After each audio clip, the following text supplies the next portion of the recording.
반갑습니다. 방금 소개받은 이상수라고 합니다.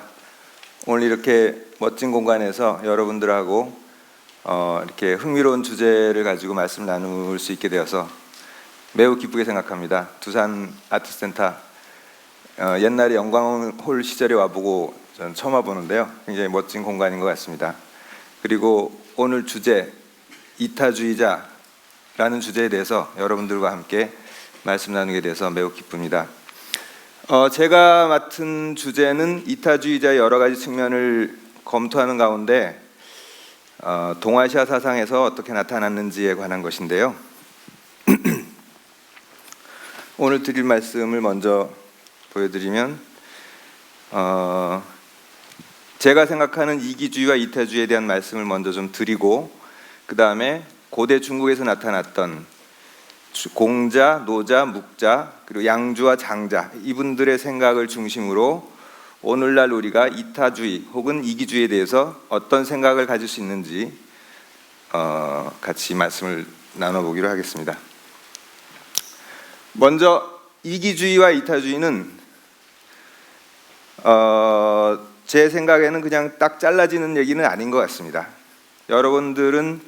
여러분들 중에 나는 이기주의자다 라고 생각하시는 분 계신가요? 한 분, 예, 몇 분 계시는군요. 나는 이타주의자다.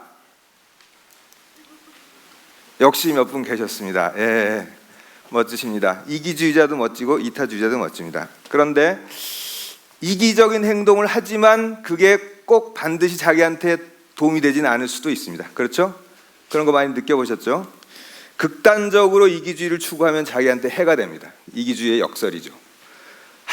다른 한편으로는 서구의 근대 시장주의자들이 주장하는 것처럼 이기적인 동기에서 행동을 하더라도 그게 사회적으로 도움이 되는 경우가 있습니다.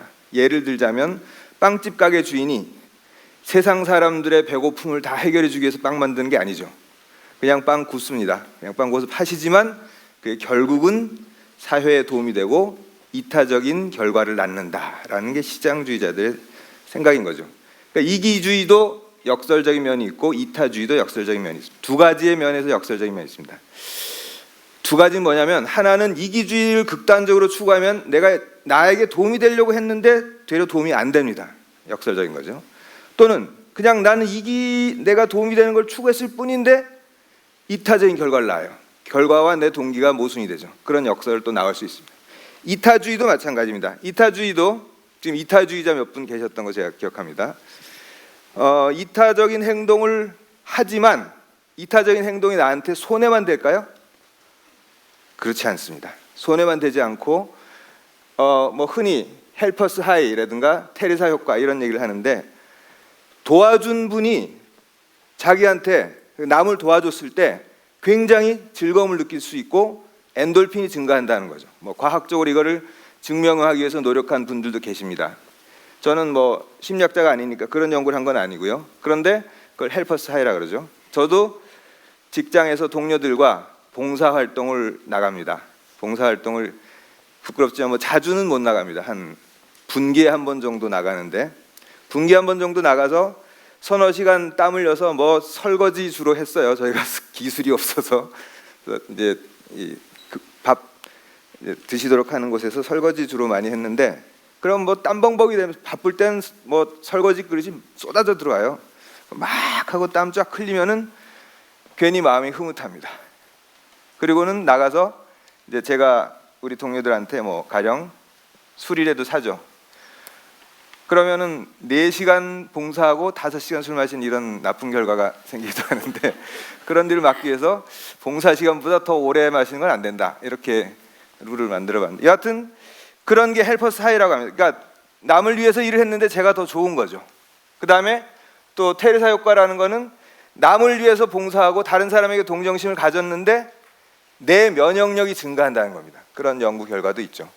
그러니까 이타주의도 역설적인 면이 있습니다. 이타주의는 첫째는 내가 남을 위해서 행동했는데 사실은 제가 더 좋은 거예요. 역설적인 거죠. 한 가지 더 여기에 말씀드리자는 것은 제가 남을 제대로 돕기 위해서는 사실은 저 스스로가 좀 더 고양돼 있어야 돼요. 그러니까 제가 설거지하는 거 말고 더 많은 스킬이나 더 많은 어떤 게 있었으면 훨씬 더 좋은 이타적 행위를 할 수 있겠죠. 그러니까 제가 더 수준이 높아지지 않으면 더 좋은 이타주의를 할 수 없는 거죠. 이런 것들이 이타주의 역설인데, 그러니까 근대 시장주의와 저희는 좀 생각이 다른 면이 있습니다. 그래서 이기적인 행동을 했는데 그게 결과적으로는 이타적으로 사회적으로 시장을 통해서 사회적으로 자원이 배분돼서 이타적인 결과를 낳는다라는 것에만 동의할 수 없어서 동아시아 사람들은 어떤 생각을 했는지를 오늘 좀 말씀을 드려보려고 합니다. 이기주의에 대해서 먼저 정의를 해보겠는데, 이기주의 정의는 쉽게 정의를 하려고 합니다. 뭐냐면 이기주의는 자기를 위하는 겁니다. 자기를 위하는 건데 우리 근대 역사학자 중에 신채호 선생이 역사에 대해서 이렇게 말씀하셨습니다. 뭐라고 하셨죠? 답이 다 앞에 있습니다. 늘 역사는 아와 비와의 투쟁이다, 이런 얘기를 했는데, 그러면 아는 뭐냐? 아는 주관적인 위치의 선자를 아라고 한다. 그러면 아는 여러 가지 층차가 될 수 있습니다. 개인도 아가 될 수 있고, 집안도 한 집안도 아가 될 수 있고, 또 한 마을도 아가 될 수 있고, 한 지역, 한 국가 모두 다 아가 될 수 있는 거죠. 그래서 그 아를 위하는 것을 이기주의다. 저희는 일단 이렇게 간단하게 정의를 해보자면, 모든 이기주의의 특징은 중심주의에 있습니다. 자기를 중심에 두고 생각하는 겁니다. 예를 들자면 이기주의는 자기를 중심으로 두는 거예요. 그러니까 타인이나 바깥의 세계에 대해서는 관심을 갖지 않아요. 이게 이기주의의 본질이죠. 그 다음에 이기주의가 범위가 넓어지더라도 본질은 달라지지 않아요. 자기 핏줄만 따지는 연고주의, 자기 고향 사람들만 챙기는 지역주의, 이런 것들도 다 변형된 이기주의인 거죠. 그 다음에 민족만 따지는 민족주의 혹은 국가주의, 이런 것들도 이기주의의 범위가 넓어졌다라고 할 수 있는 거죠. 이 안에서 약간 이타적인 행동을 하거나 이타적인 것을 요구하는 경향은 있다 하더라도, 다시 말해서 모 지역 동창회를 위해서 당신들은 이기적인 행동을 버리고 이타적으로 행동해야 된다, 이런 요구를 할 수 있겠죠. 국가주의가 대표적인 거죠. 국가를 위해서 개인을 희생해라, 이런 요구를 하는 것은 이 이기주의, 국가주의라는 범위 안에서의 이타적인 행동인 것이지 궁극적인 이타주의는 아니라고 할 수 있는 거죠. 이거를, 그리고 더 근본적으로 오로지 자기만 존재한다, 이런 생각도 있어요. 이런 걸 유아주의라고 합니다. 여러분들 어릴 때 그런 생각 해보신 적 없나요? 오로지 나만 있고 세상 바깥은 없는 게 아닐까? 실제로 그런 철학을 전개한 사람들도 있습니다. 저는 어릴 때 아주 깡촌에서 태어났는데, 깡촌에서 태어나서 저희 아버님이 영월이라는 읍내로 출장을 다니셨어요. 그래서 저는 서울 다음으로 큰 도시가 영월인 줄 알았어요. 그러니까 자기 세계에 가려지면은 인식이 그만큼 가려지는 거죠. 그래서 이기주의의 본질은 중심주의에 있고, 저는 동아시아의 철학자들이 이기주의를 버리고 이타주의를 추구해라, 이런 얘기를 했다고 생각하지 않습니다. 그것보다는 중심주의를 벗어나야 한다. 중심주의는 왜냐? 중심주의는 오류이기 때문이죠. 우리 지역만을 추구하는 게 진실일까요? 진리일까요? 우리나라만 맞다고 생각하는 게 진리일까요? 그렇지 않죠. 그걸 넘어서야 되는 거죠. 모든 중심주의는 다 우리를 어떤 편견이나 잘못된 생각으로 끌고 갈 수 있습니다. 예를 들자면 이런 거죠. 자기만을 생각하는 사람은 자기에 빠질 수 있고 오류일 수 있죠. 제가 옷들을 좀 벗어도 되겠죠?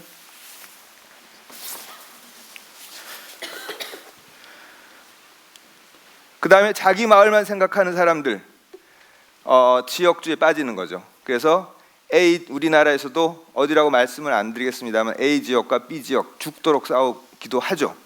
이것은 잘못된 겁니다. 어느 나라에나 지역주의가 있다고는 하지만 이 지역주의를 넘어서지 않으면은 우리 공동체가 좀 더 나아지지가 않는 거예요. 그렇죠? 그러니까 어떤 중심주의라는 건 오류인 겁니다. 그 다음에 국가주의도 마찬가지인 거죠. 지금 며칠 전에 저희가 바로 금요일 날 여러분들도 다 굉장히 감동적인 장면을 하나 보셨죠? 군사 분계선을 넘는 그 순간 다들 아마 감동하시고 마음이 열리셨을 겁니다. 저도 굉장히 정말 눈물을 흘리면서 봤는데, 이렇게 북쪽에서 김정은 국무위원장이 넘어와서 나는 언제 넘어갑니까? 그랬더니 지금 넘어갑시다. 그래가지고 넘어갔다가 또 넘어갔죠. 뭐 저희 국가 지도자들이니까 거기서 여러 번 넘어갔다 왔다 하면은 좀 곤란하겠죠. 그렇지만 여하튼 그렇게 넘어다닐 수 있다라는 걸 보여주신 것 굉장히 감동적이었죠. 우리도 마찬가지입니다. 중심주의라는 것은 우리 마음 안에 군사분계선이 있는 겁니다. 우리 마음 안에 군사분계선이 있어서 A 지역은 좋은데 B 지역은 후지다. B 지역은 좋은데 A 지역은 웃긴다. 이런 생각이 우리 마음의 군사분계선입니다. 이거를 넘어서지 않으면은 우리가 개인으로서는 자기 자신이 고양될 수 없고 공동체로서는 우리 공동체가 더 나아질 수가 없는 겁니다. 그래서 중심주의를 넘어서야 된다라는 주장을 하는 거죠. 마찬가지로 우리가 이제 남한과 북한이 이렇게 대립해 있다가 그거를 넘어서는 과정이 우리를 감동시키고 우리 공동체를 좀 더 살기 좋은 곳으로 만드는 거죠. 그래서 그런 중심주의를 넘어서야 되는데 제가 제일 부럽게 생각하는 거는 사실은 유럽 공동체 같은 겁니다. 여러분들 잘 아시겠지만 유럽 공동체는 일찍이 국가의 경계를 넘어서기 위해서 많은 노력을 해왔죠. 제일 제가 충격받았던 거는 90년대 유럽 공동체가 낸 10여 개국의 학자들이 공동해서 편찬해낸 유럽 공동체의 역사입니다. 역사를 공동으로 편찬했어요. 우리나라에도 번역돼 있습니다. 찾아서 한번 보시기 바랍니다. 그 나라들이 얼마나 많은 갈등을 빚었어요. 독일과 프랑스 서로 죽도록 싸웠고 100년씩 싸우기도 하고 30년 전쟁, 뭐 우리나라가 주변 국가들과 싸운 만큼 그 유럽의 국가들도 서로 싸운 역사가 매우 오래되죠.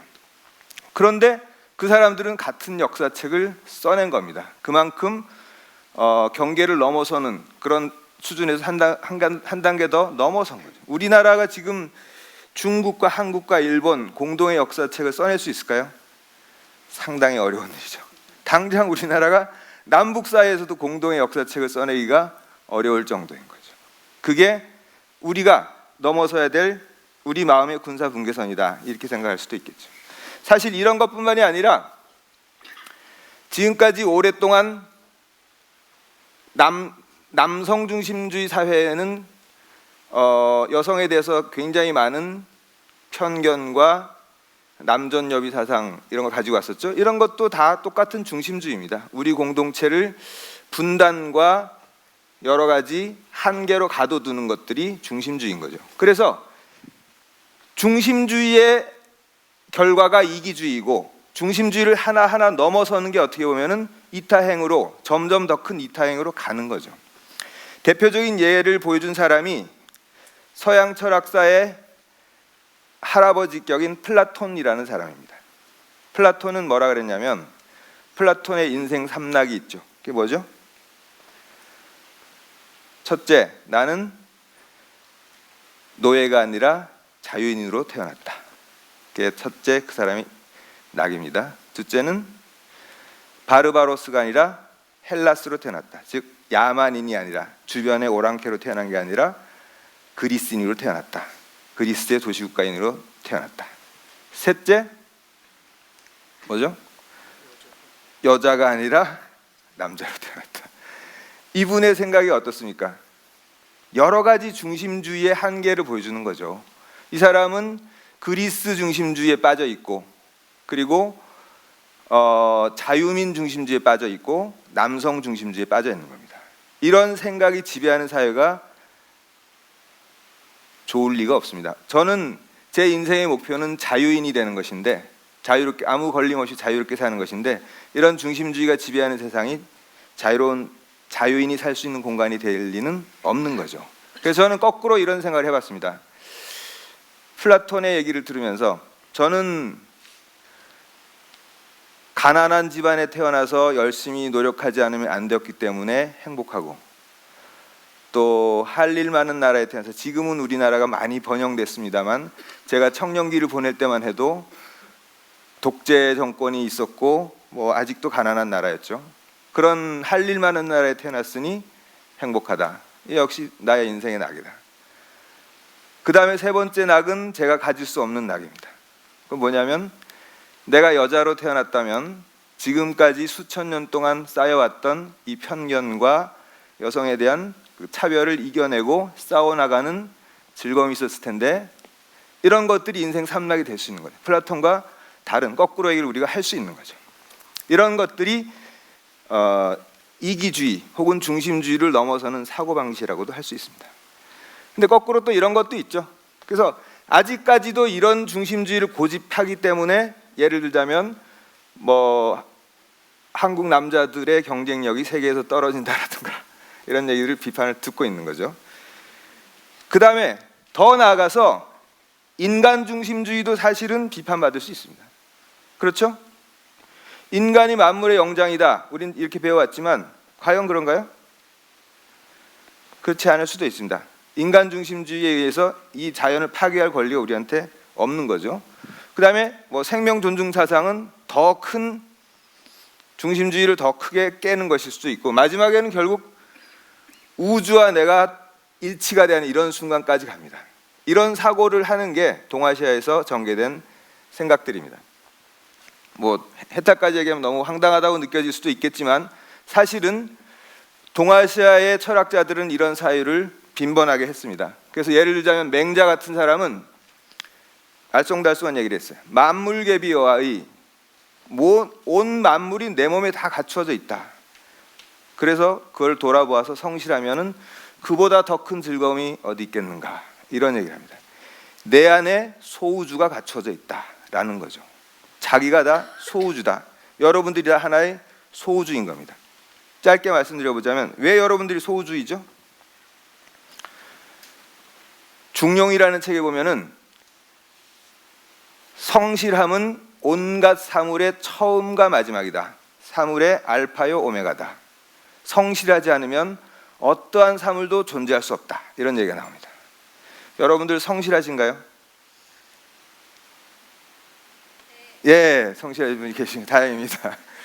저는 그다지 성실하지 못합니다. 그래서 어떤 날은 특정 액체를 과도하게 흡입하기도 하고 그 다음날 힘들기도 합니다. 성실하지 않죠. 근데 성실하지 않은데 제가 어떻게 존재할 수 있을까요? 저는 성실하지 않지만 제 몸 안에 있는 우주는 성실합니다.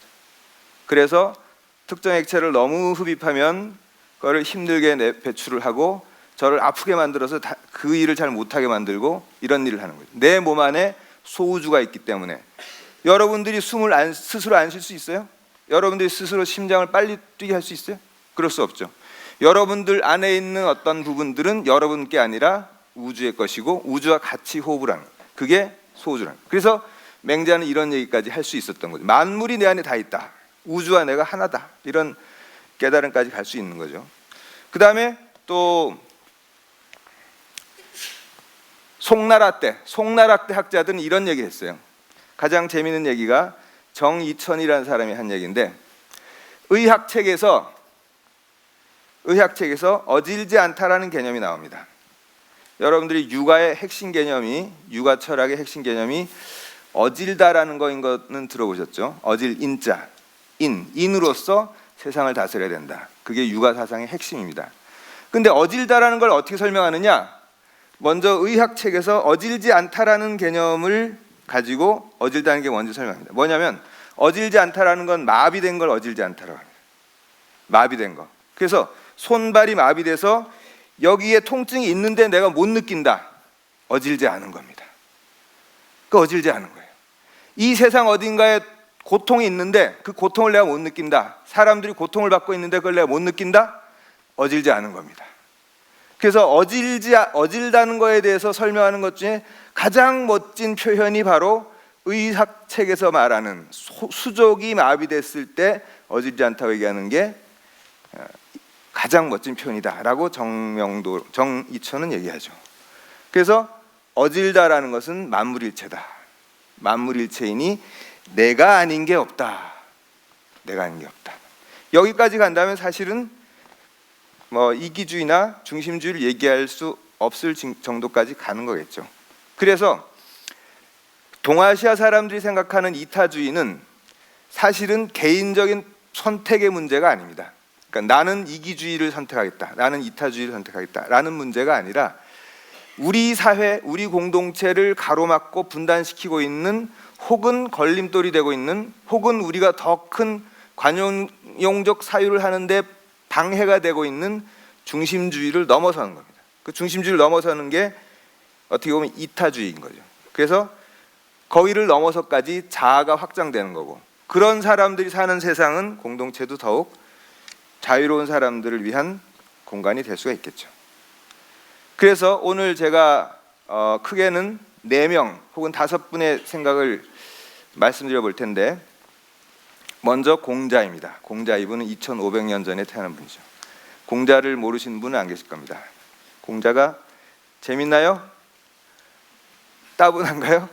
예, 따분할 수 있습니다. 공자왈 맹자왈이라는 말도 있죠. 공자 얘기가 그렇게 난 최고, 공자가 최고다 이렇게 얘기하는 분 많지 않을 수 있습니다. 그런데 역사에 남은 위대한 인물들은 예외 없이 그 전 시대의 한계를 넘은 사람들이에요. 그 전 시대의 중심주의, 그 전 시대 군사 분계선을 넘었던 사람들입니다. 예수도 마찬가지죠.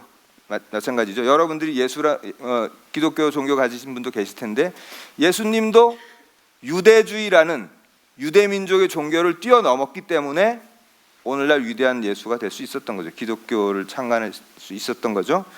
그런데 그 뛰어넘는 게 말처럼 쉬운 건 아니죠. 지금 여러분들이 가지고 있는 우리 사회의 편견이나 우리 사회의 기존의 관념을 여러분들이 뛰어넘으려면 얼마나 힘든 손가락질이나 제 이상하다 이런 얘기 얼마나 많이 듣겠어요. 여러분들 다 경험하신 분 계시죠? 예, 매우 많이 계신 것 같습니다. 공자도 마찬가지입니다. 공자도 오늘날 듣기에는 우리가 고리타분한 사람인 것처럼 느껴지지만 사실은 공자 또한 그 시대를 넘어서기 위해서 노력했던 사람. 공자는 70이 다 된 무인이 18살 된 여인과 야합해서 태어난 이른바 사생아입니다. 20살이 되기 전에 아버지도 죽고 엄마도 죽고 고아로 자랐죠. 그렇게 힘들게 자란 사람인데, 이 사람은 평생 자기가 생각한 신념을 굽히지 않았어요. 자기를 굽혀서 왕들에게 봉사하지 않았죠. 그래서 오늘날 공자가 됐는데, 공자의 사상의 핵심이 뭐냐? 이 사람이 뭘 뛰어넘은 거냐? 그 전 시대의 지배층 중심주의를 뛰어넘은 겁니다. 지배층 중심으로 사고하는 것을 뛰어넘었어요. 그게 공자의 위대한 점입니다. 뭐냐? 한 가지 예만 들자면 군자와 소인이라는 말이 있었는데, 그 전에도 군자와 소인이라는 말은 있습니다. 그 전에는 군자는 지배층이고 소인은 피지배층이에요. 군자는 사, 대부, 경, 공, 왕 이런 지배층의 지위에 오른 사람만을 군자라고 했고, 그러지 않은 지배받는 사람들은 소인이라고 했어요. 작은 사람이란 뜻이죠. 공자는 이 말의 정의를 바꾼 사람입니다. 뭐라고 바꿨느냐? 우리가 존중할 만한 덕을 갖춘 사람, 그런 사람이 군자이고 그런 덕을 갖추지 못한 사람은 소인이다 라고 정의를 바꾼 겁니다. 그래서 논어에 나오는 무수히 많은 군자와 소인에 대한 대비되는 어법들은 지배계급은 이러하고 피지배계급은 이러하다라는 얘기가 아니에요. 그게 아니라 덕을 갖춘 사람은 이러하고 덕을 갖추지 못한 사람은 이러하다. 군자 화이부동 소인 동의불화, 매우 유명한 얘기죠. 아마 들어보신 분 많으실 겁니다. 군자는 이 세상의 조화를 위해서 노력하고, 소인은 조화를 위해 노력하지 모든 걸 다 똑같게 만들려고 하지 않는다. 짜장면 짬뽕 손들어 이렇게 안 한다는 거죠. 그렇지만 소인은 똑같아져야지 된다고 생각하지 조화를 이룰 줄 모른다. 이런 얘기들을 한 게 뭐 여러 가지 말이 있는데, 여하튼 공자가 그 시대를 뛰어넘은 것은 지배층 중심주의를 뛰어넘었다. 그리고 지배층이 그 전에는 일방적으로 피지배층에게 모든 것을 요구할 수 있었지만, 공자는 군주 또한 예로서 신하를 다뤄야 된다. 이런 얘기를 한 거죠. 길게 말씀드리지 않겠습니다만, 공자 또한 그 시대를 넘어섰기 때문에 오늘날 공자가 된 것이다. 그래서 이 사람은 자기와 남의 관계에서 이타행의 근거를 찾습니다. 무슨 말이냐면은 내가 바라지 않는 바를 남에게 베풀지 말아라. 이건 소극적인 얘기죠. 내가 싫어하는 바를 남에게 베풀지 말아라. 더 나아가서는 내가 서고자 하면은 남을 먼저 세워주고, 내가 이루고자 하면 남을 먼저 이루게 해줘라. 이런 얘기를 어떤 이타주의라고 할 수는 없겠죠. 자기 또한 피해 보고 싶지 않고 남을 먼저 세워줌으로써 자기 또한 실현하자라는 얘기일 수 있겠죠. 더 나아가서 공자는 무슨 얘기를 하냐면은 숙이 아닌이라는 얘기를 합니다. 이게 공자의 가장 중요한 개념인데, 자기를 닦아서 남을 편안하게 한다. 이게 육아의 핵심 사상이죠. 자기를 닦아서 남을 편안하게 한다. 이게 뭐 그렇게 대단한 얘기일까요? 주희가 이거에 대해서, 송나라 때 유학자인 주희가 이거에 대해서 제자가 묻습니다. 자기를 닦아서 남을 편안하게 하는 게 뭐가 그렇게 대단합니까? 주희가 이렇게 대답하죠. 한 집안에 있는 양반이 그놈이 안 닦여 있으면 집안 사람들이 편하겠나 안 편하겠나 이렇게 얘기를 하죠. 한 사람이 잘 닦여 있지 않으면 주변 사람들이 불편하죠. 특히 저희는 지배층에 대해서 이걸 요구해야 됩니다. 숙이 아닌을 요구해요. 숙이 아닌의 리더십을 요구를 해야 됩니다. 논어엔 이런 얘기도 나오죠.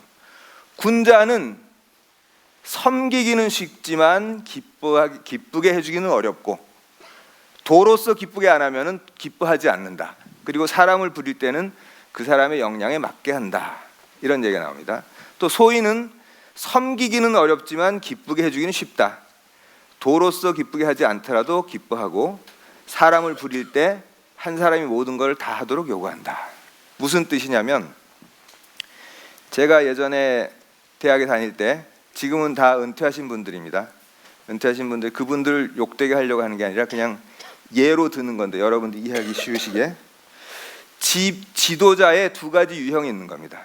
군자의 유형이 있고 소인의 유형이 있습니다. 군자의 유형은 섬기기가 쉬워요. 섬기기가 쉽고, 소인배 지도자는 섬기기가 어렵습니다. 아랫사람들한테 레이저 쏘고 물 뿌리고 여러 가지 일들 하는 이런 사람들이 소인배적인 지도자형이죠.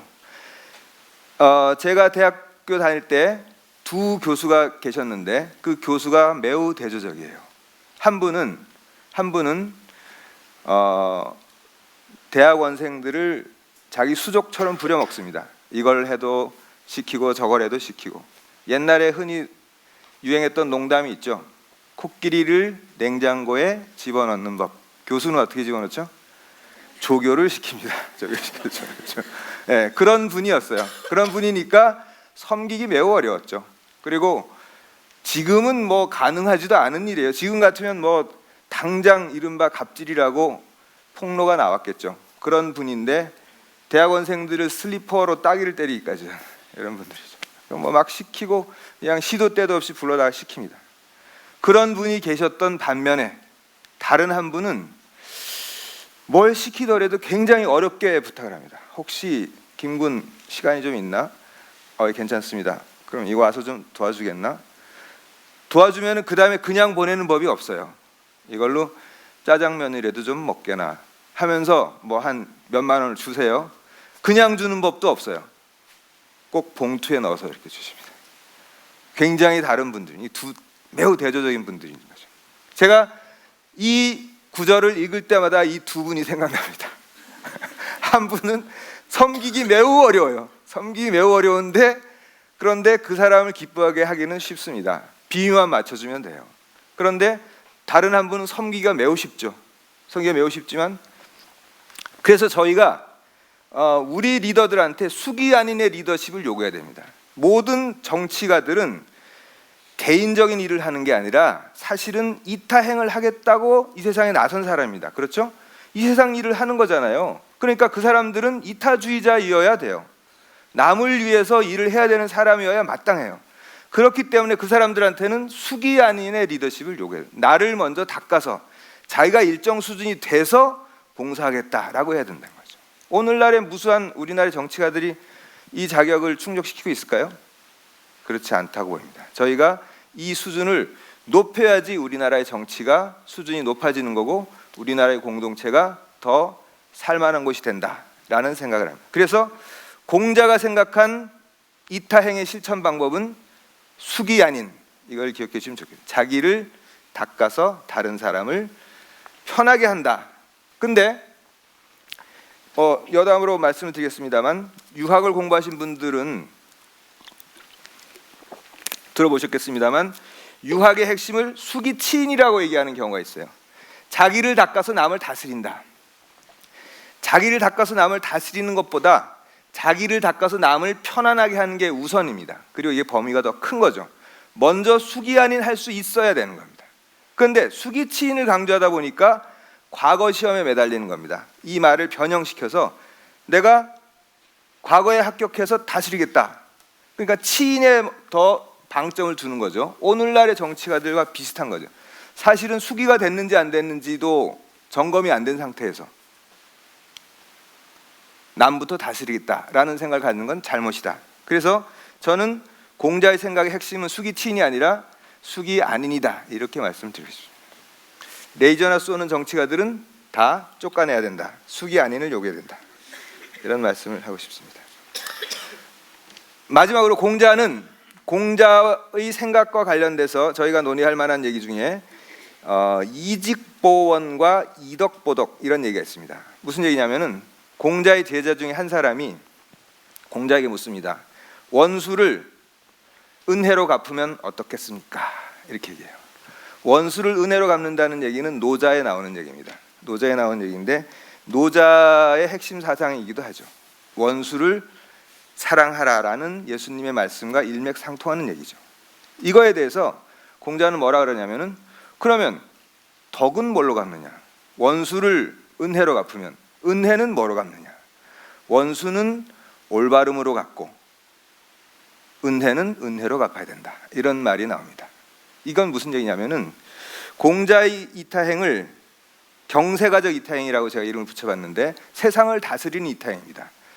만약에 여기 정치의 뜻을 가진 사람들이 계시다면 수기안인 하는 정치를 해야 되는데, 그 수기안인 하는 경세가적인 이타행을 실천하기 위해서는 정의를 피해갈 수가 없습니다.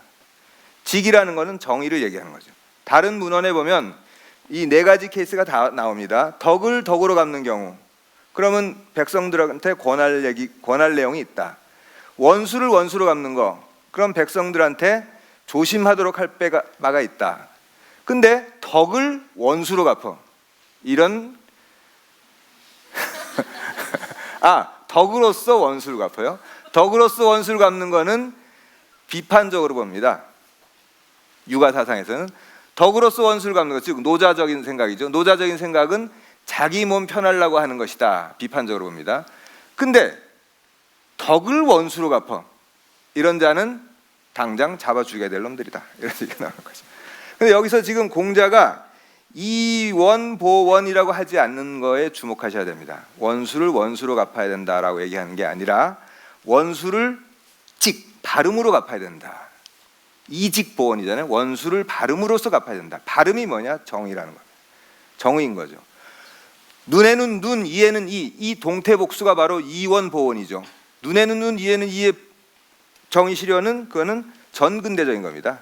되려 그거를 발음으로써 갚아야 되는 거죠. 그래서 경세가적인 이타행에 관심을 가진 사람들은 사회정의 실현에 대해서 관심을 가지지 않을 수가 없다라는 점을 공자로부터 볼 수가 있습니다. 그 다음은 노자인데요.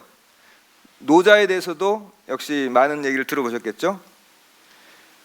노자는 지금 이 그림은 우리 겸재정선이 그린 노자 출관이라는 그림인데, 노자는 주나라의 사관이었죠. 주나라의 사관이었다가 세상이 어지러지는 것을 보고 은둔하려고 숨어가는데, 그때 관문직인 윤희라는 사람이 당신같이 깊은 생각을 했던 사람이 사라져버리면 우리 공동체에 남긴 게 없지 않습니까? 글로 남겨주십시오. 그렇게 해서 노자로부터 5,000글자를 받아냈다라는 설화가 있죠. 그 설화를 그린 그림이에요. 소 타고 지금 서쪽으로 나가려는 겁니다. 노자의 핵심 사상은 사람은 하늘을 본받아야 한다. 인간 중심주의를 넘어선 사람입니다. 공자가 기존의 지배층 중심의 생각을 넘어섰다면은 공자는 인간 중심의 생각을 넘어서려고 한 사람입니다. 그래서 노자의 사람은 땅을 본받고 땅은 하늘을 본받고 하늘은 길을 본받고 길은 스스로 그러함을 본받는다. 이런 말이 나오죠. 여기서 제가 그냥 하늘을 본받는다라고만 했는데 뭐 땅, 하늘, 길, 스스로 그러함 다 하늘이란 말로 대표할 수가 있습니다. 그러면 그 노자의 핵심 개념은 도인데, 그래서 노자 장자를 도가 사상이라 그러죠. 핵심 개념은 도인데, 여러분들도 뭐 도를 아십니까? 이런 거 많이 들어보셨잖아요. 요즘은 없으시대요, 그런 분들이. 제가 한때 머리를 이렇게 길고 다닌 적이 있었는데 기른 적이 있었습니다. 근데 길거리에서 한 분이 도에 관심이 있으십니까? 이렇게 묻더라고요. 그래서 제가 소리를 질렀죠. 내가 도인이야! 그랬더니 이분이 집 앞까지 쫓아오더라고요. 도를 가르쳐달라고. 네, 그런 적이 있는데, 근데 도가 뭐냐? 그럼 제가 이렇게 지금 말씀드립니다. 도가 뭐냐? 노자가 생각한 도는 두 가지 방향으로 움직입니다. 반이라는 것과 약이라는 겁니다. 반대로 가는 게 길의 움직임이요, 약한 것이 도의 쓰임이다. 이런 말이 나옵니다.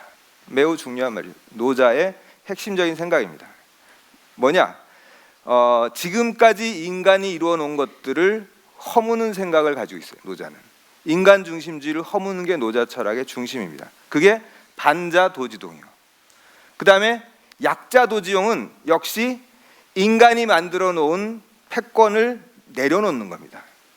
무슨 말씀인지 뒤에서 좀 더 말씀을 드려보겠습니다. 먼저 반에 대해서는 이런 얘기입니다. 노자의 생각은 역설적입니다. 그래서 진심으로 참으로 그러한 것들은 되려 반대로 보인다, 거꾸로 보인다, 이런 얘기를 합니다. 그런 무수히 많은 얘기들이 노자에 나오죠. 밝은 길은 어두워 보이고 앞으로 나아가는 길은 뒤로 물러나는 것 같고 평범한 길은 울퉁불퉁한 것 같고 덕이 높은 사람은 낮은 것 같고 아주 크게 흰 것은 뭔가 욕된 것 같고 더러워진 것 같고 넓은 덕은 부족한 것 같고, 이거 말이 됩니까? 어떻게 생각하세요? 역설적입니다. 건강한 덕은 게으른 것 같고 질박한 거는 더러워진 것 같고 크게 네모난 것은 각이 없어요. 뭐 짧게 말씀드리고 넘어가시면 대기만성. 그런데 이거는 대기만성 좋아하시죠, 여러분들? 네, 여러분들한테 10년 혹은 30년 위로를 줬던 말 아닙니까? 대기만성. 근데 대기만성이라고 현행본에는 나오는데 땅 속에서 나온 문헌을 보면 비단글이 있고 주간에 쓰인 글인데 대기면성으로 되어 있습니다. 그러면 노자의 생각과 일치하죠. 지금 여러분들이 이해하고 있는 큰 그릇은 늦게 이루어진다라는 뜻이 아니라 큰 그릇은 이루어지지 않은 것 같다, 이런 역설적인 얘기가 되죠. 이런 역설적인 얘기가 됩니다. 대기만성의 꿈을 깨트려서 죄송합니다만 학자들은 이렇게 봅니다. 그 다음에 큰 소리는 들리지 않는 듯하다. 정말 역설적이죠. 큰 정말 거대한 물체는 형상이 없는 듯하다. 이런 역설적인 얘기로 가득 차 있습니다. 또한 크게 이루어진 것은 덜 이루어진 것 같고 크게 가득 찬 것은 텅 빈 것 같고 정말 똑바른 것은 굽은 것 같다. 정말 교묘한 것은 졸렬해 보인다. 정말 말 잘하는 사람은 더듬는 듯하다. 이런 얘기들이 노자에 나오는 역설적인 얘기입니다. 이게 반을 얘기하는 거예요. 반대 방향. 왜 반대 방향으로 가느냐? 우리가 한 길로만 가는 게 나를 고양시키고 이루어내고 내 이기심을 충족시킨 거라고 하는 게 착각임을 보여주는 겁니다. 그래서 정말 제가 존경하는 저의 사부, 는 딱 이런 모습을 갖추셨어요. 그래서 강의 시간에 별명이 인간 수면제입니다. 그래서 사람들이 깊은 잠에 계속 수긍을 하죠. 이렇게 계속 대변 약룰 이런 얘기를 보면은 우리 스승님이 생각이 납니다. 근데 약간 농담을 했습니다만 노자가 생각하는 반이라는 것은 이런 움직임입니다. 그래서 이걸 한마디로 물급필반 이런 말로 표현할 수 있습니다. 어떤 사물이든지 극한에 이르면 반드시 반대 방향으로 돌아간다. 이거는 노자가 생각한 도의 움직임의 기본 법칙입니다. 그래서 태양은 정오로 치달아 갈수록 한낮에 가까이 갈수록 어두워질 때를 향해서 더 빨리 가고 있는 거죠. 어둠으로 들어간 해는 다시 밝음을 향해서 나오고, 봄은 여름을 향해 치달리고 여름은 가을 향해 치달리는 거죠. 모든 사물은 극점에 이르면 반드시 반대 방향으로 돌아간다라는 거죠. 주식을 하시는 분들은 이 말씀이 확 와닿으시겠죠? 그래서 제가 친구의 꿰임에 빠져서 뭐 한 번 주식을 해본 적이 있어요. 참 부끄러운 일인데, 이게 주식 투자하는 게 부끄럽다는 게 아니라 제가 뭐 할 재능도 없으면서 해서 부끄러운 적이 있는데 다 망해 먹었죠, 뭐 당연히. 그런데 그래서 비트코인이 그때 한때 한창 막 뜰 때, 그럴 때 친구가 묻더라고요. 언제 이걸 사면 되냐?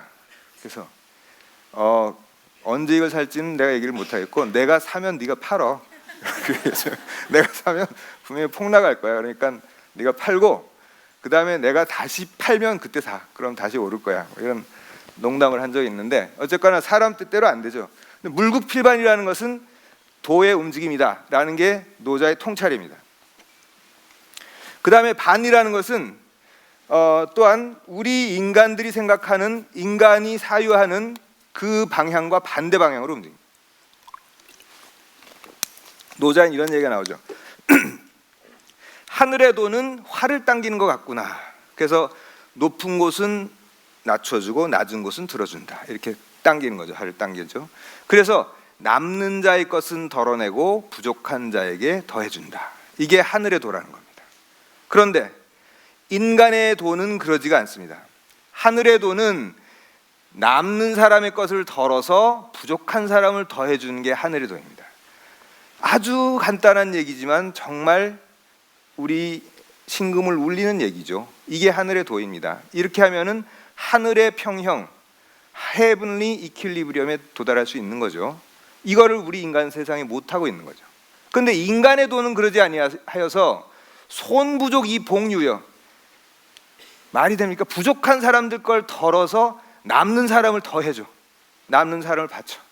이게 인간의 도라는 겁니다. 그래서 이런 인간의 질서를 깨고 하늘의 평형으로 돌아가는 게 반이다라는 게 노자의 생각인 겁니다. 남는 거를 덜어서 부족한 자를 보태준다. 이게 하늘의 도라는 거죠. 그 다음에 그래서 인간은 그럼 어떻게 움직이느냐? 하늘을 본받아서, 하늘을 본받 성인이란 말은 노자가 생각한 이상적인 인간형인데, 그 성인은 어떻게 움직이느냐? 후기신이 신선, 외기신이 신존하는 사람입니다. 자기 몸을 뒤로 두지만 앞으로 나가게 되고, 자기 몸을 치지도해하지만 그 몸이 되려 보존된다는 거예요. 이 말을 거꾸로 하면은 자기가 살라고 발버둥 치는 사람은 되려 살지 못하고, 이타의 역설, 이기의 역설과 비슷한 거죠. 이기의 역설, 이타의 역설, 제가 모두에 말씀드린 그 얘기가 여기에 들어있는 거죠. 자기를 치지도해야지만 되려 그 사람은 보존된다. 이게 반에 대한 노자의 생각인 거죠. 그 다음에 약인데, 약은 뭐냐? 노자는 또 이런 얘기를 합니다. 사람의 삶은 연약하고 부드럽다.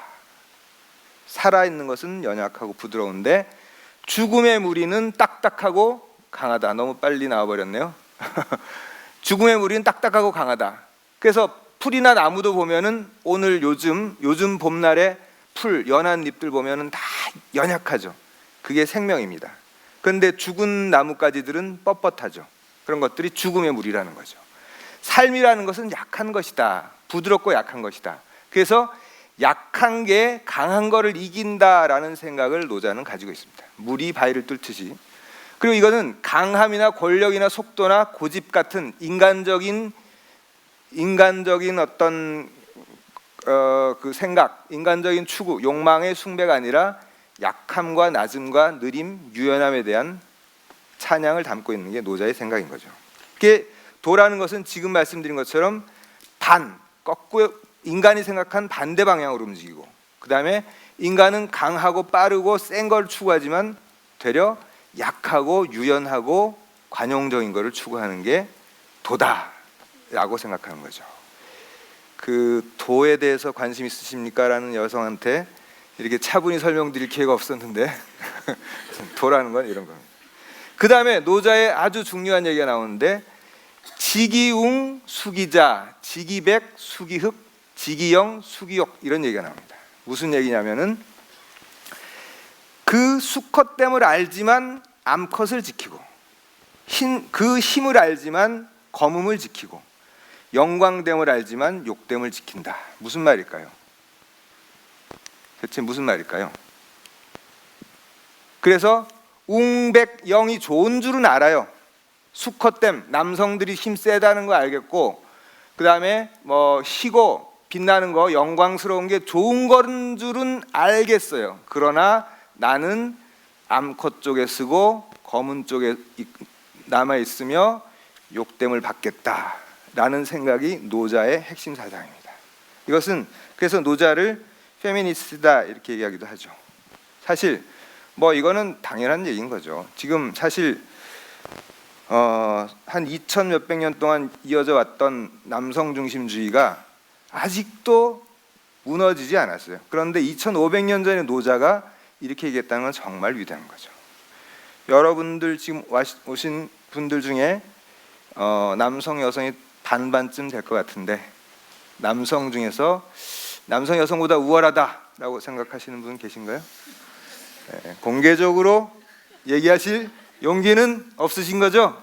네, 그런 겁니다. 제가 여러분들이 남성으로 태어나는데 만약에 1%만 기여를 하셨어도 그거에 대해서 자존심을 가지셔도 된다고 생각하지만 그게 아니잖아요.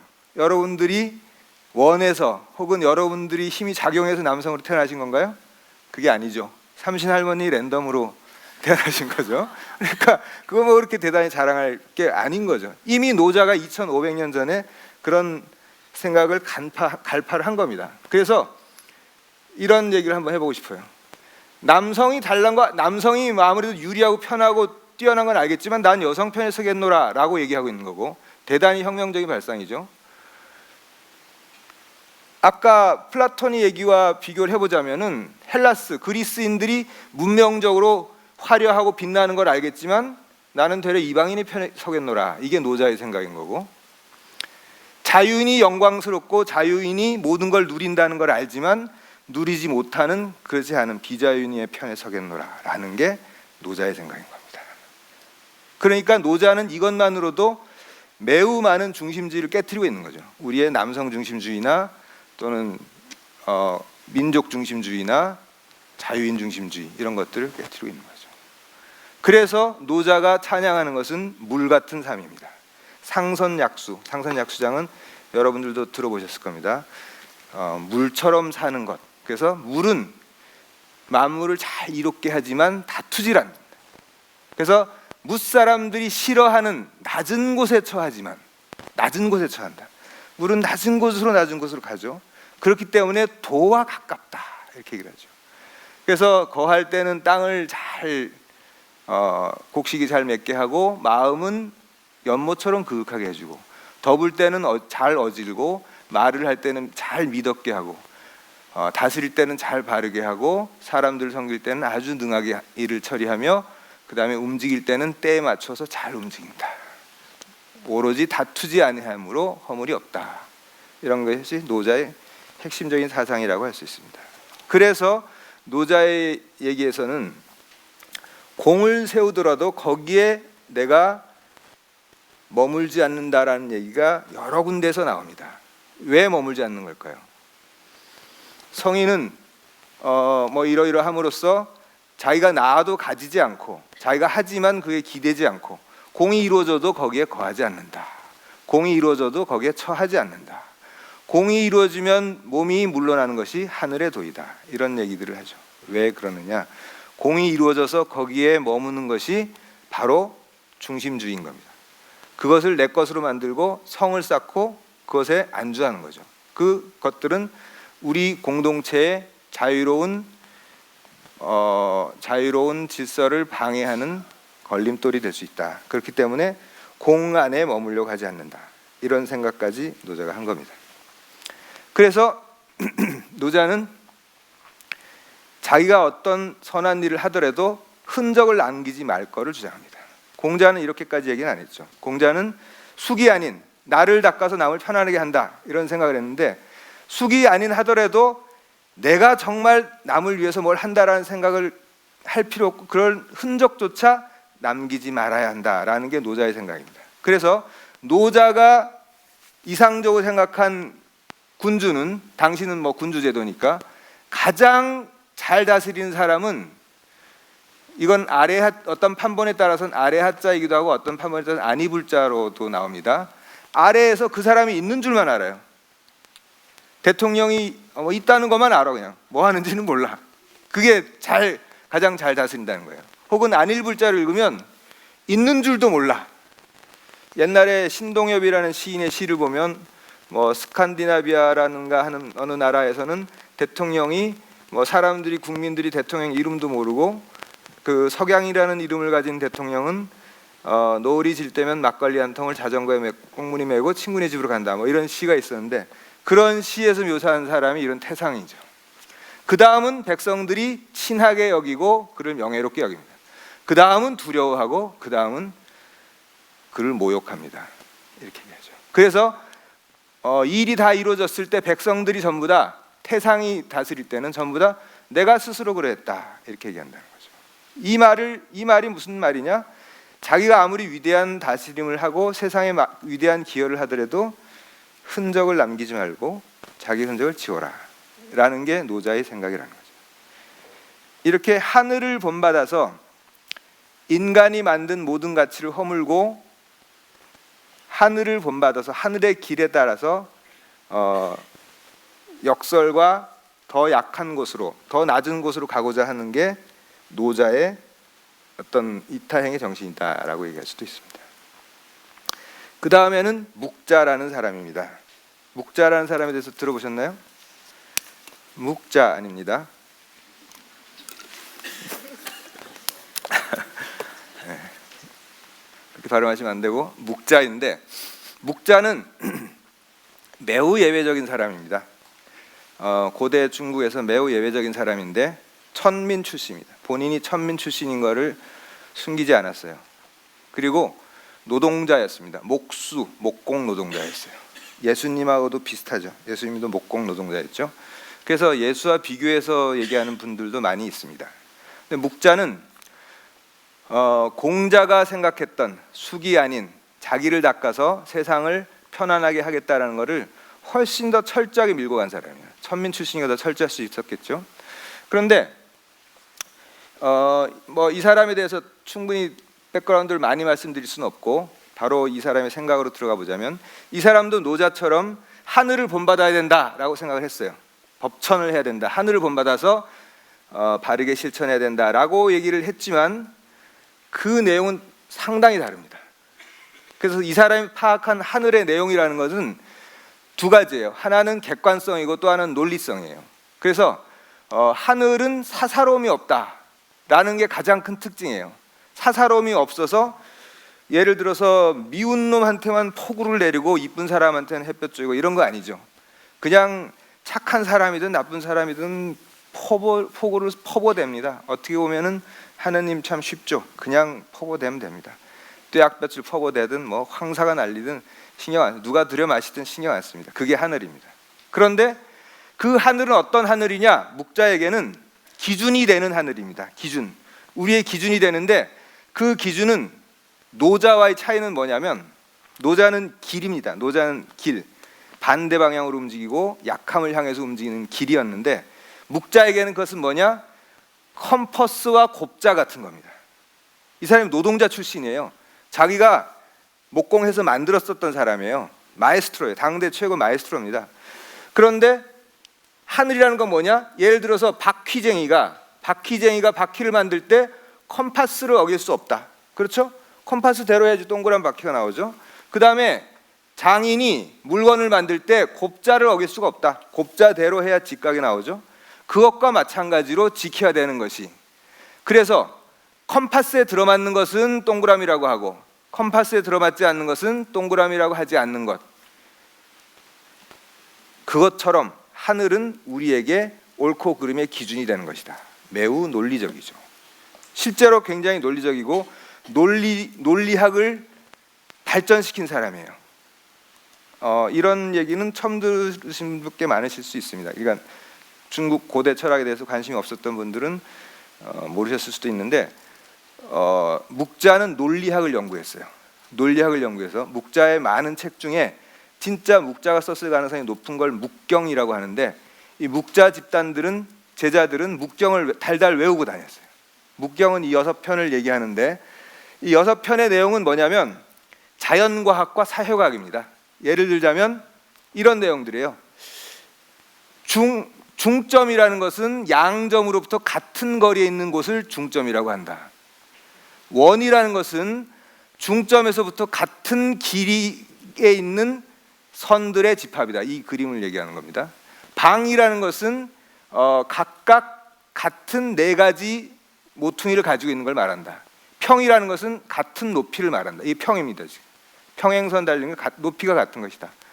그 다음에 주라는 것은 다른 시간들로 꽉 찬 것이다. 즉 시간을 얘기합니다. 타임이죠. 우라는 것은 다른 장소로 꽉 찬 것이다. 즉 스페이스, 공간인 겁니다.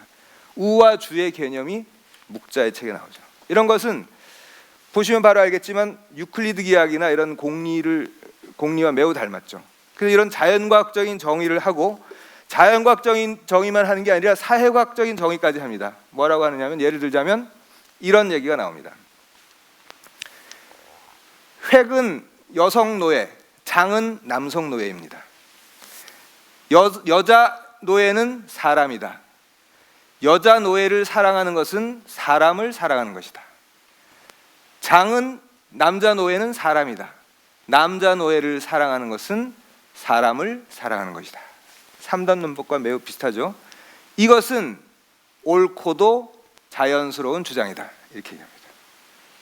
논리학을 통해서, 자연과학, 사회과학을, 논리학을 통해서 이 사회가 어떻게 가야지 옳은지를 구성해 내려고 했던 게 묵자 집단이죠.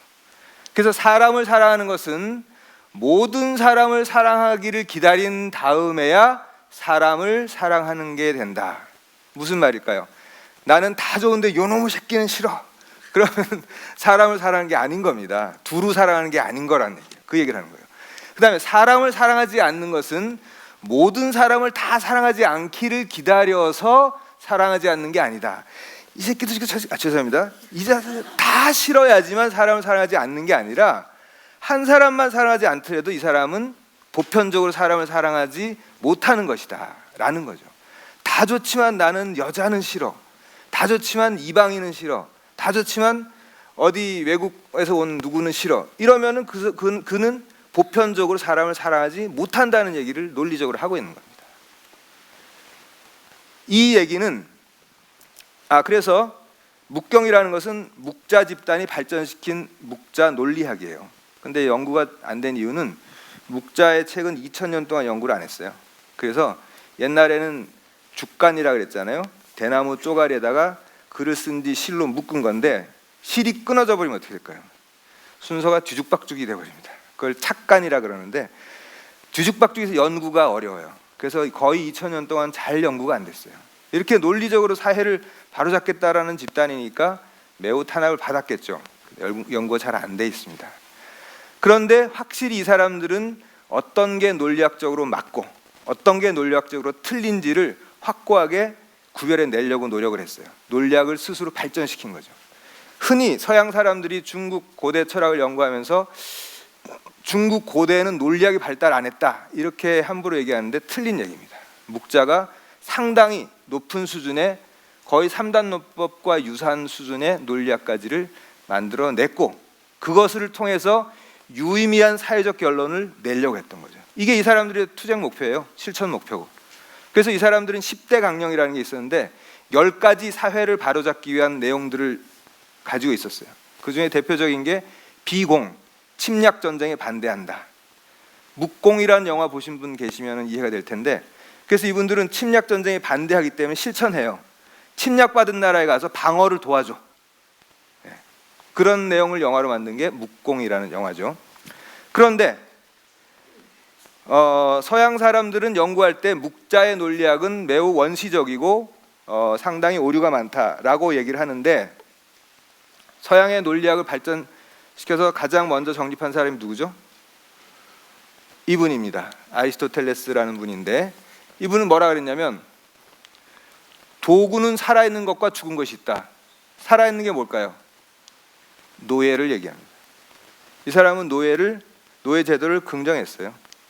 죽은 것은 삽, 곡괭이 이런 거죠. 그 다음에 오랑캐는 본성상 노예이다. 헬라스인이 오랑캐를 지배하는 것은 당연하다. 이런 얘기들을 남겼습니다. 아까 제가 인용했던 플라톤하고 별반 다르지 않은 생각을 가지고 있죠. 이런 얘기도 있습니다. 정치학이라는 책에서 한번 읽어보겠습니다. 날 때부터 남성은 우월하고 여성은 열등하며, 그런가요? 한쪽은 지배하고 다른 한쪽은 지배당한다. 이 원칙은 필연적으로 모든 인류에 확장된다. 거기엔 영혼과 육체 사이의 차이, 혹은 인간과 동물 사이의 차이와 같은 것이 있어서 저급한 종류는 날 때부터 노예가 되며, 이들은 모든 열등한 존재들이 그러하듯이 주인의 지배 아래 있는 편이 더 낫다. 이런 얘기였습니다. 이 사람이 3단 논법이라는 논리학의 법칙을 발견하는 것은 뛰어났을지 몰라도 실제로는 그 논리학을 통해서 자기 사유를 투명하고 명징하게 전개하지는 못했죠. 실패했습니다. 묵자만 못하다고 할 수 있죠. 묵자의 가장 중요한 방법론은 겸이라는 겁니다. 겸하다. 그래서 묵자의 핵심적인 주장은 겸상의 교상리예요. 서로 사랑하고, 두루 서로 사랑하고 서로 이익을 나누자. 그래서 유가가 얘기한 사랑을 별애라고 비판합니다. 개별적인 사랑, 여기만 사랑하는 것. 내 친한 사람, 자기 군주한테만 충성하고 자기 어버이한테만 효도하는 거, 이거는 별애다. 그게 아니라 모든 나라, 모든 세상 사람들을 두루 사랑해야 된다. 아까 논리학에서 보여드렸듯이 노예도 사랑해야 되듯이, 여자 노예, 남자 노예 다 사랑해야 되듯이 이 세상의 모든 사람을 똑같이 평등하게 사랑할 수 있어야 애인, 사람을 사랑하는 사람이다 라고 주장하는 거죠. 그게 겸입니다. 그래서 두루 서로 사랑하되 사람을 사랑하되 마치 자기 몸처럼 사랑하라. 어디서 들은 말씀 같죠? 네. 내 이웃을 내 몸과 같이 사랑하라. 똑같은 말씀을 하셨어요. 그 다음에 겸으로써 별을 바꿔야 된다. 별애라는 것은 자기의 연고에 국한된 사고방식입니다. 아까 저희가 말씀드린 일종의 중심주의인 거죠. 한쪽에 갇혀있는 그 중심주의를 깨고 나오는 방법으로 묵자는 겸을 얘기합니다. 양쪽을 다 봐야 된다. 겸. 그래서 하늘의 뜻을 따르는 게 겸이다.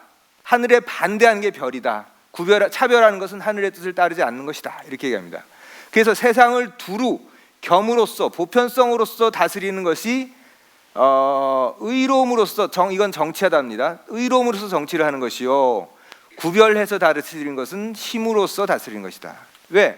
구별해서 여기만 옳고 다른 사람은 힘으로 억누르는 게 되니까 별을 해서는 안 된다. 별과 겸을 구별하는 거죠.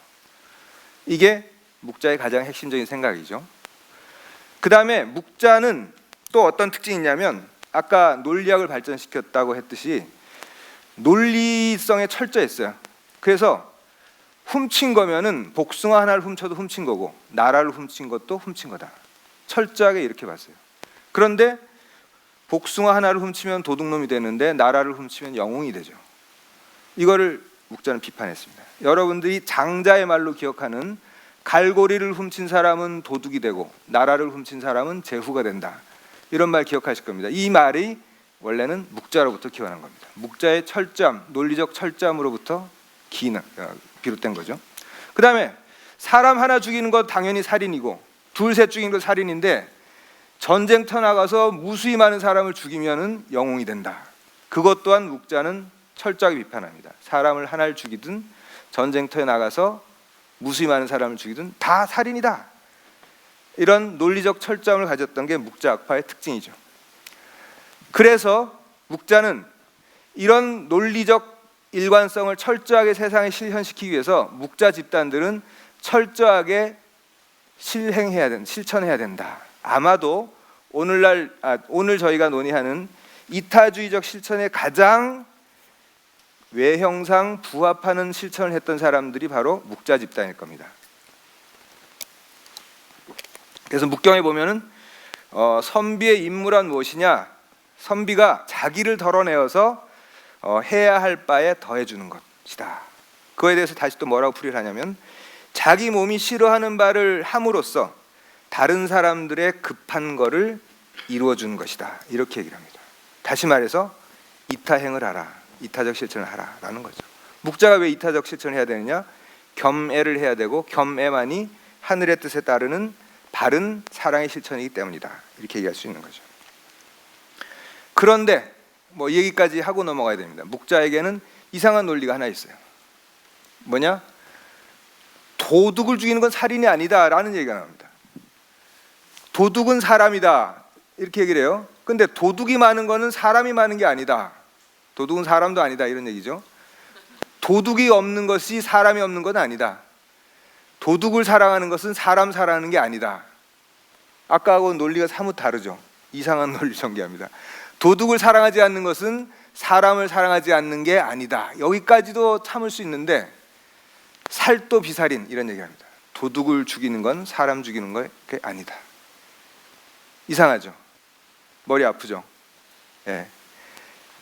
이해는 할 수 있어요. 묵자를 다 읽어보면 묵자에는 아까 말씀드렸듯이 침략 전쟁에 반대했다 그랬잖아요. 침략 전쟁에 반대해서 예를 들어서 A 나라가 B한테 침략받으면 A 나라에 가서 방어를 해줬어요. 수백 명, 수천 명의 무기를 들고 몰려가서 그런 실천적인 집단이었죠. 그런데 여기에는 그래서 방어에 관한 교본이 이렇게 이만큼이나 많이 전해져 오고 있어요. 제목도 아예 전하지 않는 것들도 있고 제목만 전하는 것도 있고 내용까지 전하는 것들도 있는데 이게 다 앞에 B자로 시작돼 있죠. 방비한다는 얘기예요. 성을 지키는 방어 전쟁의 교본입니다. 성문을 지키는 방법. 그 다음에 고임이라고 해서 성벽까지 높이 쌓은 거를 지키는 방법. 이거는 제라는 공격, 비제라는 공격 무기를 지키는 방법. 그 다음에 수공을 지키는 방법. 뭐 등등등 다 이렇게 방어 전술에 대한 교본이 있는데 이것 또한 전쟁이기 때문에 전쟁에서 군율이 없을 수가 없어요. 그래서 군율을 어기는 자들은 다 사형에 처합니다. 그러니까 살도비살인이라는 논리적 파탄, 노예를 사랑하는 것도 사람을 사랑한 것이다 라는 얘기를 했던 묵자가 이런 이상한 비논리적인 얘기를 했던 것은 이런 배경을 가지고 이해를 할 수는 있죠. 그런데 여하튼 묵자는 이타행을 통해서 유토피아를 만들려고 했어요. 사실 묵자의 실천은 오늘날의 사회주의하고 매우 유사합니다. 사회주의하고 매우 유사한데 그래서 세상의 모든 착취를 타파하고 유토피아를 만들려고 한 게 사회주의였죠. 그러나 사회주의 실험은 실패로 돌아갔죠.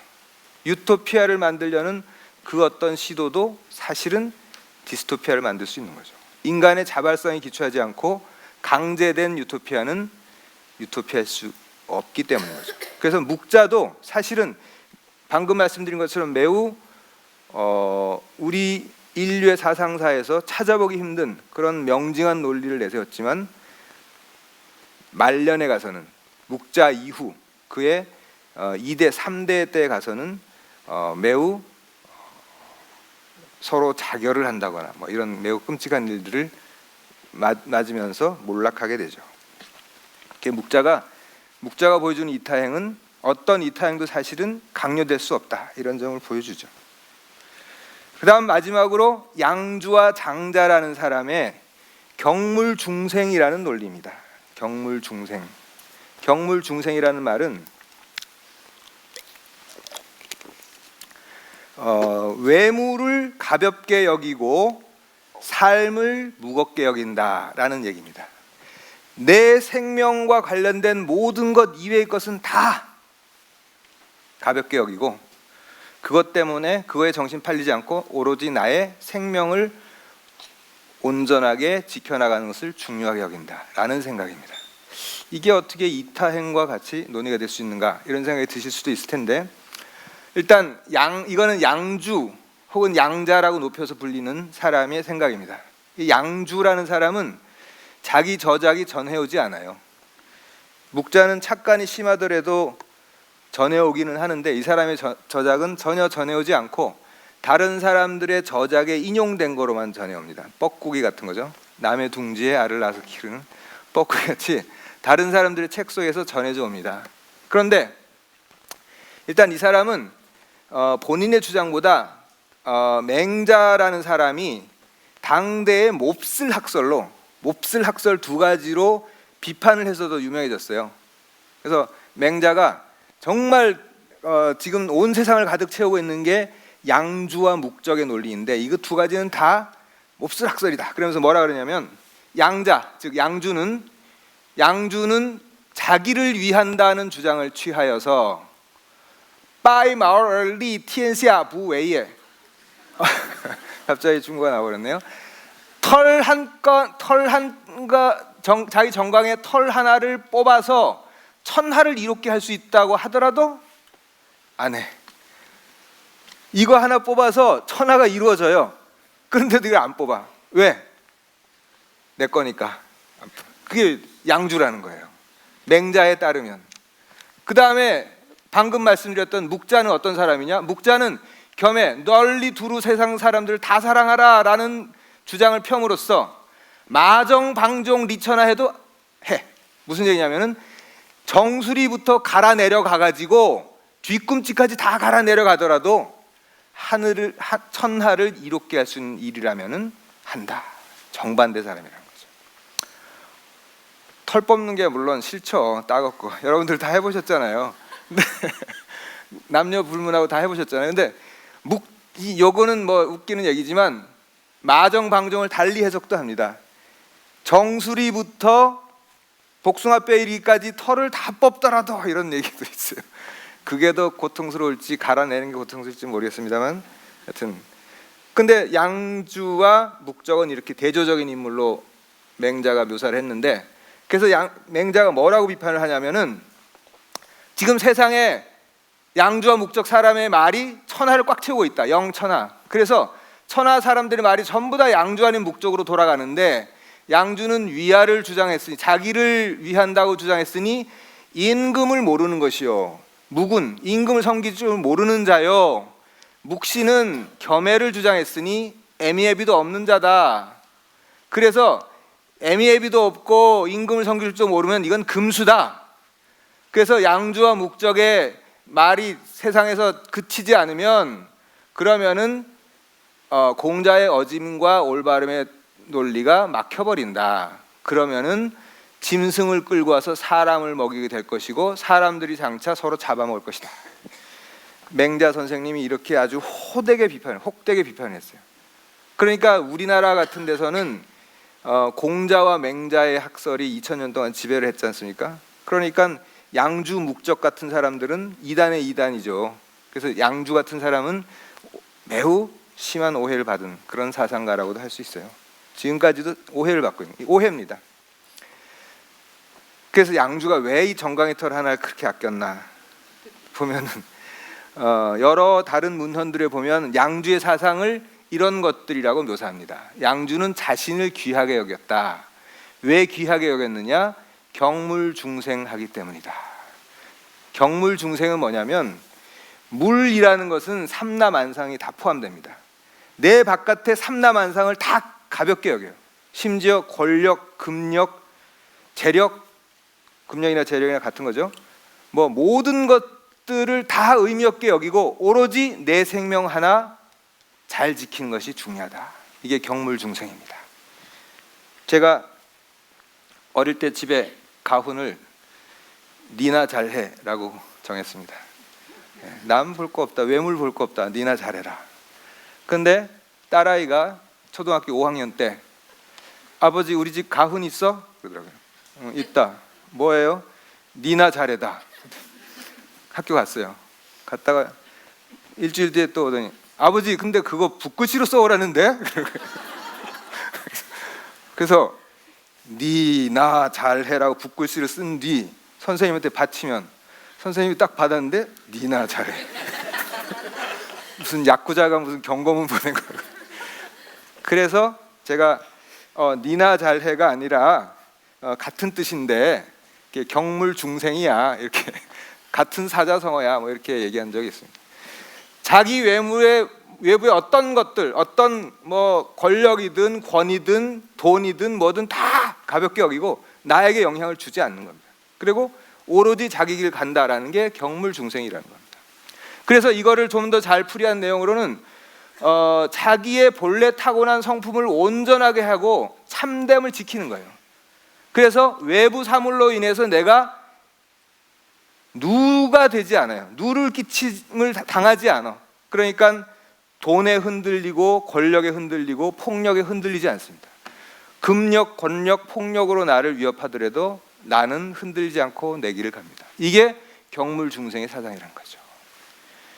이거를 왜 이 사람이 이런 주장을 했느냐, 다음에 글을 보면 좀 더 잘 알 수 있습니다. 열자라는 사람은 사람들마다 다 자기 털을 안 뽑으면, 자기 털을 안 뽑는다라는 얘기는 생략된 얘기죠. 천하를 주더라도 자기 털을 안 뽑는다라는 얘기입니다. 천하를 주더라도, 혹은 천하를 이렇게 한더라도 털 하나 안 뽑는다. 털 하나 안 뽑는 게 이렇게 철학적으로 논의되는 거는 정말 전 세계에 없는 일이죠. 그래서 이런 사자성어도 있어요. 이마오뿌바, 한 터럭 하나를 뽑지 않는다. 이 말은 자기에게 손해되는 일은 하지 않는다라는 뜻으로 쓰입니다만, 그런데 자기 사람들마다 전부 다 이마오뿌바를 하면은 어떻게 되느냐? 그러면 사람들마다 다 천하를 이롭게 하겠다는 생각을 안 하면 천하가 다스려질 것이다. 이렇게 얘기를 합니다. 무슨 말일까요? 천하를 내가 이롭게 하겠다라는 자들 치고 자기가 천하로부터 이로움을 취하려고 하지 않는 자가 없죠. 그 다음에 천하를 이롭게 여기는 자는 당연히 천하를 망쳐먹겠죠. 자기의 이로움을 위해서 쓰니까. 그러니까 되려 양주가 생각한 것은 사람들마다 다 내가 함부로 천하를 이롭게 할 수 있다라고 생각하지 말아라 라는 메시지를 던지고 있는 겁니다. 또는 네가 함부로 천하를 너를 위해서 이롭게 써먹을 수 있다고 생각하지 말아라. 이 두 가지 메시지를 던지는 거죠. 내가 함부로 천하를 이롭게 할 수 있다고 생각하지 말고, 그 말은 숙이 아닌과 통하죠. 내가 제대로 수준이 되지 않으면 천하를 이롭게 할 수 없는 것이다. 그 다음에 네가 천하로부터 이익을 함부로 취하려고 하지 말아라. 이런 얘기를 하고 있는 겁니다. 그러면 세상이 다스려진다. 이 얘기가 나온 배경은 사실은 어떻게 보면은 묵자와 같은 배경에서 나온 겁니다. 양주와 묵자는 같은 배경에서, 어떤 배경에서 나왔느냐? 당시에 중국의 전국 시대는 하극상 매일매일 전쟁으로 날이 샜다가 지는 그런 세상이었어요. 그리고 신하가 임금을 죽이고 그 임금이 다른 나라의 임금을 죽이고 토지를 겸병하고 이런 시절이었죠. 그런 시절에 개인이 어떻게 자기 개인의 자유와 자기 개인의 생명을 보존할 수 있느냐, 매우 큰 문제였죠. 그 다음에 거기서 전쟁터에 나가서 전쟁 기계가 됨으로써 군주가 전쟁을 잘하도록 도움으로써 자기가 출세해야 될 것이냐, 그게 아닌 거죠. 그게 아닌 논리를 고민한 두 사람이 바로 묵적과 양주인 거죠. 묵적은 논리적으로 온 세상을 두루 똑같이 사랑해야 된다. 왜 내 나라만 사랑하고 남의 나라를 사랑 안 해서 그 침략 전쟁의 도구가 되느냐. 방어 전쟁은 되려 옳다. 이렇게 얘기한 거고, 양주는 내 정강이 털 하나로도 세상을 이롭게 안 하겠다 함으로써 침략 전쟁이니 뭐니 다 나가지 않겠다. 오로지 나의 삶을 잘 지키는데 내 인생을 다 보내겠다. 이런 생각을 한 게 바로 경물중생의 사상이다라는 거죠. 경물중생은 지금까지는 매우 오해를 사왔지만 지금은 충분히 연구가 되어 있죠. 사실 이 경물중생의 사상은 도가의 핵심 사상 중에 하나예요. 도가에 여러 가지 사상이 있는데, 그래서 경물중생 사상은 노자에게서도 찾아볼 수 있고 장자에게서도 찾아볼 수 있습니다. 노자에도 이런 얘기가 나와요. 예를 들자면 지 몸을 귀하게 여김으로써 천하를 위하고자 한다면은 천하 맡겨도 좋다. 지 몸 사랑하는 것으로서 천하를 위한다면 천하를 역시 의지시켜도 좋다. 무슨 말이냐? 자기 몸처럼 천하를 아껴라. 이 말은 무슨 말이냐면 자기 몸을 아끼는 게 천하 아끼는 것보다 더 중요하다라는 얘기입니다. 그런 사람이라면은 자기가 함부로 천하를 위할 수 있다고 생각하지도 않을 것이고 천하를 가지고 자기를 이롭게 하려고 하지도 않을 것이다. 이런 생각이 담겨 있는 거죠. 경물중생의 사상이 노자에 반영되어 있는 겁니다. 장자는 경물중생의 사상이 매우 많이 발전적으로 담겨 있는 철학이죠. 그래서 장자에는 아주 기형의 사람들이 많이 나옵니다. 예를 들자면 뭐 혹이 이렇게 많아가지고 막 이런 사람도 나오고, 여기 나온 지리소처럼 어깨가 정수리보다 더 높은 이런 사람도 나옵니다. 장자를 읽다 보면은 이런 데가 좀 막 이렇죠.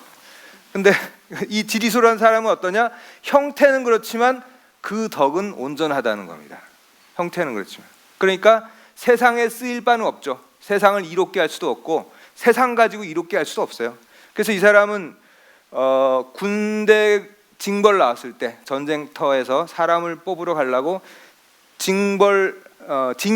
징용해 가려고 수레가 와 있으면은 그 앞을 이렇게 다녀요. 이렇게 다른 젊은이들은 다 도망갔는데 군대 끌려갈까 봐. 근데 이 사람은 끌려갈 일이 없으니까 그 앞을 이렇게 다닌다. 이런 얘기가 나오죠. 비록 형체는 일그러졌지만 자기 덕을 충분히 보존하면서 사는 것을 찬양하는 거죠. 경물중생과 통하는 얘기인 거죠. 그 다음에 또 이런 일화가 있습니다. 매우 뛰어난 당대 최고의 목수가 나무를 하러 제자들하고 갔는데 엄청나게 거대한 나무를 만나요. 엄청나게 거대한 나무를 만나니까 제자들이 야, 저거를 배 가지고 집을 만들면 열채를 짓고 배를 지어도 열채는 만들겠다 이러면서 떠들고 있는데 이 목수는 쳐다보지도 않고 지나갑니다. 그래서 제자들이 부르죠. 선생님 저 엄청난 나무가 있는데 왜 그냥 지나가십니까? 그러니까 저건 산목이다. 쓸모없는 나무다. 왜냐? 저걸 가지고 집을 만들면 집이 비틀려 가지고 무너져 버리고 배를 만들면 썩어 가지고 물이 샌다. 그래서 저 생명을 보존한 거다. 이렇게 얘기합니다. 그래서 저 나무가 저렇게 굵어질 때까지 베어지지 않고 살아남은 것이다. 역시 이 일화도 경물중생의 얘기를 하고 있는 겁니다. 그 다음에 또 무슨 얘기하냐면은 산의 나무가 잘려지는 것은 스스로 불러들인 것이고, 그 다음에 기름이 타는 것은 스스로 또 불러들여서 그런 것이다. 계피나무는 먹을만 하기 때문에 도끼를 불러들여서 잘려지는 것이고 온나무는 쓸모가 있기 때문에 잘려지는 것이다. 그러면서 무슨 얘기를 하냐면 사람들은 다 쓸모 있음에 쓸모만 알지 쓸모 없음에 쓸모는 모른다. 이런 얘기를 합니다. 세상에서 쓸모 있게 쓰여지는 게 다인 줄 알지만 그게 아니라 자기 하늘로부터 본디받은 것을 잘 지켜나가는 게 훨씬 더 쓸모 있는 것일 수 있다. 이렇게 얘기합니다. 아까 양주의 생각과 일치하죠. 양주의 경물중생의 생각과 일치합니다. 이게 장자의 기본 생각입니다.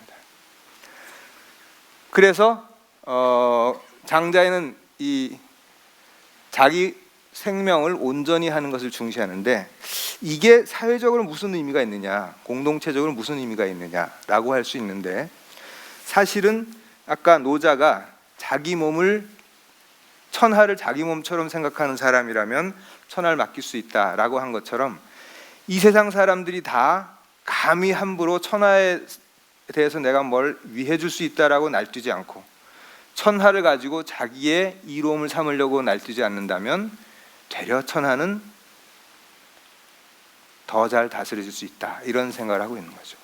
이게 어떻게 보면은 제가 그래서 이걸 모나드적인 이타행이다. 이렇게 이름을 붙였습니다. 그러니까 사실 이 사람들은 어떻게 보면 서로 교유하지도 않고 서로 뭐 공동체를 위해서 뭘 해야 되겠다 하지도 않죠. 묵자와 대조적이죠. 묵자와 대조적이지만 그렇지만 또한 이 천하를 어지럽게 만드는 일에도 뛰어들지 않습니다. 전쟁터에 나가서 내가 뭐 공을 세워가지고 내가 올라서겠다 이런 생각 안 하죠.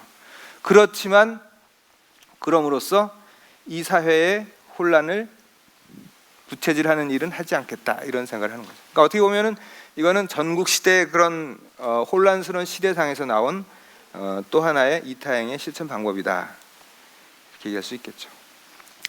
처음에 저희가 이기주의의 역설에 대해서 말씀드리면서 애덤 스미스의 얘기를 인용했었죠. 애덤 스미스는 빵집 사장이 남에게 남의 배고픔을 건져주겠다라는 생각을 가지고 있지 않지만 다른 사람들에게 이익을 주듯이, 그런 생각과 어떻게 보면은 경물중생과 사실은 닮은 점이 있습니다. 뭐냐면 경물중생의 사상은 다른 사람을 이롭게 하고자 적극적으로 뭘 하겠다라고 하지는 않죠.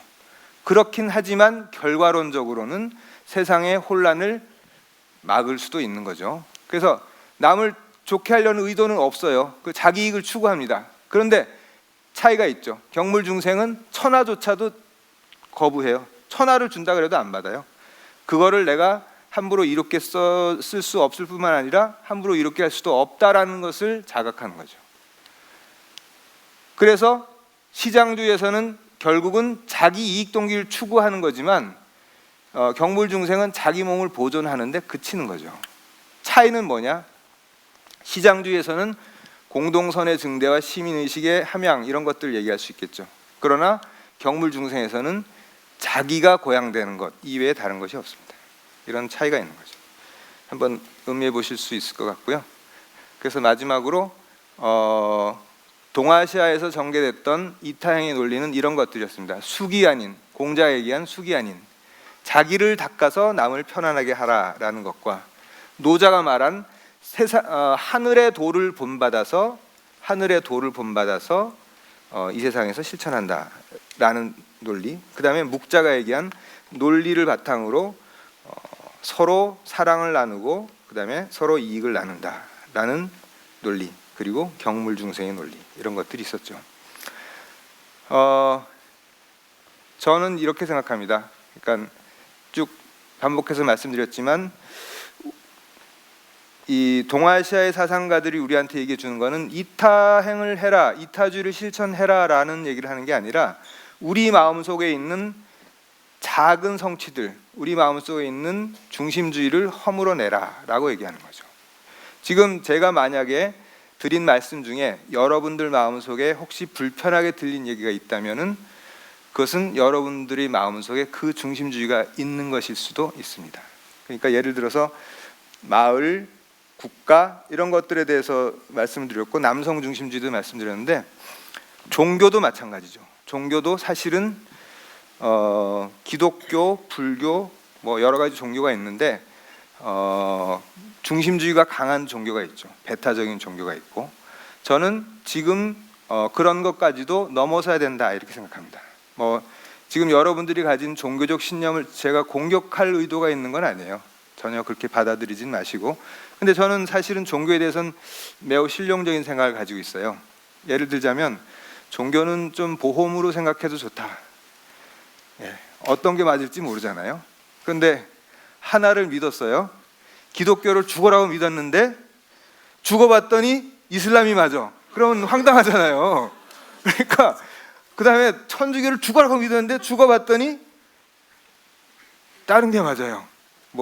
불교가 맞아. 이러면 황당할 수 있잖아요. 제가 농담으로 이렇게 드립니다만 종교를 공격하려고 드리는 말씀이 아니라 신의 이름으로 다른 종교를 혹은 다른 사람들을 비난하거나 해치거나 심지어 전쟁을 일으키는 것만큼 신성모독은 없다고 생각합니다. 기독교조차도 원수를 사랑하라는 말이 최고 강령이라고 저는 생각해요. 그렇다면 다른 종교와 대화를 해야죠. 그러니까 저는 이런 주장을 또 합니다. 우리 시대에는 세 번째 종교 혁명을 해야 될 때가 왔다. 예수가 유대 중심주의로부터 벗어나서 인류 보편의 기독교를 만들었다면, 루터가 중세의 목매성을 깨치고 95개조 비판함으로써 근대 종교를 만들었다면, 오늘의 종교의 임무는 신의 이름으로 누구도 해치지 않고 누구도 공격하지 않고 어떤 폭력도 행사하지 않고자 하는 것, 이게 모든 종교가 해야 될 일이라는 생각이 듭니다. 예를 들자면 마하트마 간디는 이렇게 얘기했죠. 오늘날 우리의 식견이 낮아서 힌두교와 이슬람교와 다른 많은 종교들이 서로 달라 보이지만 신의 관점에서 본다면 같은 것일 수도 있다, 이렇게 얘기를 했죠. 그러니까 신의 이름을 내걸고 싸우고 폭력을 행사하고 전쟁하는 것만큼 신을 모독하는 일도 저는 없다고 생각합니다. 그런 모든 중심주의까지도 우리가 넘어설 수 있는 거죠. 사실 발표를 준비할 때는 불교의 논리까지도 포함시키고자 했는데 시간이 부족해서 포함시키지는 못했습니다. 그런데 어떻게 보면은 불교에서 생각하는 이타행은 지금 말씀드린 이런 모든 작은 갈등을 넘어서는 것을 추구하는 것이다, 이렇게 얘기할 수도 있습니다. 그래서 제 결론은 이런 겁니다.